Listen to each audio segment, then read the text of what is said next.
Starting with the iPhone 14 and the 14 Pro running iOS 16, Apple has included the new safety feature called crash detection. If you're ever in a serious crash, your device will automatically connect you to an emergency service. What happens is when it detects the crash, it sounds an alarm, shows, and then also reads out a crash detection alert. The alert will let you know that it thinks that you were just in a crash, and it'll have an emergency slider to immediately contact emergency services, but also a cancel button underneath that if it's a false alarm. If you don't respond within 20 seconds though, it'll assume that it is an emergency and make the call for you.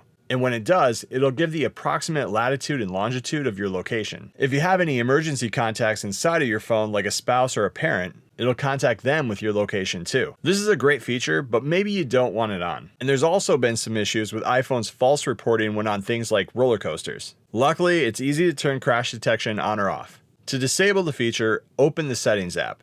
Inside of here, scroll down and then tap Emergency SOS.